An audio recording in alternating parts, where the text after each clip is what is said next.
ایک گہری سانس لیں، یہ دماغ کو پرسکون کرتا ہے۔ اگر آپ آج میں رہیں گے تو آپ کچھ بھی حاصل کر سکتے ہیں۔ یہ بہتر ہے، بہترین ابھی آنا باقی ہے۔ ایک مصنف لکھتا ہے کہ اگر آپ مصنف بننا چاہتے ہیں تو لکھیں۔ اگر ہم سب نے اپنے مسائل کو ایک ڈھیر میں ڈال دیا اور باقی سب کے مسائل کو دیکھا تو ہم اپنے مسائل کو واپس لے لیں گے۔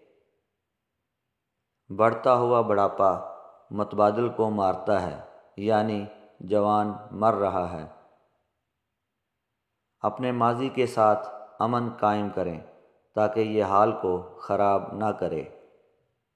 آپ کے سوا کوئی آپ کی خوشی کا ذمہ دار نہیں۔ دوسرے لوگ آپ کے بارے میں کیا سوچتے ہیں، آپ کا کوئی کام نہیں کہ آپ یہ سوچیں۔ زیادہ تیاری کریں، پھر بہاؤ کے ساتھ جائیں۔ جو کبھی آپ کو نہیں مارتا وہ واقعی آپ کو مضبوط بناتا ہے۔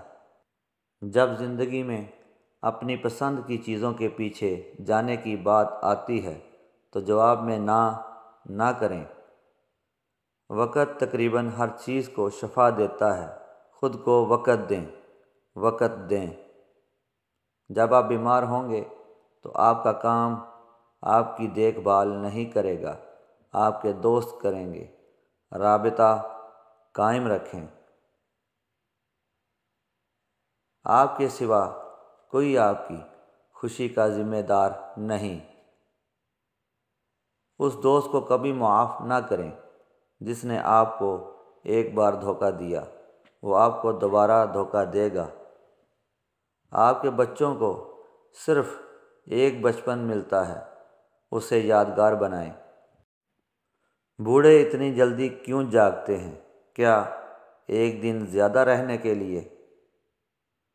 زندگی منصفانہ نہیں ہے، لیکن یہ اب بھی اچھی ہے۔ حسد وقت کا ضیاع ہے، کیونکہ آپ کو پہلے ہی آپ کی ضرورت ہے۔ رونے سے مت ڈرو، یہ آپ کے دماغ کو دکھ بھرے خیالات سے آزاد کر دے گا۔ کل کے سارے پھول آج کے بیجوں میں ہیں۔ آپ کو اختلاف کرنے کے لیے ہر دلیل کو جیتنا ضروری نہیں ہے۔ مینڈک کبھی بھی اس تالاب کے پانی کو نہیں پیتا جس میں وہ خود رہتا ہے۔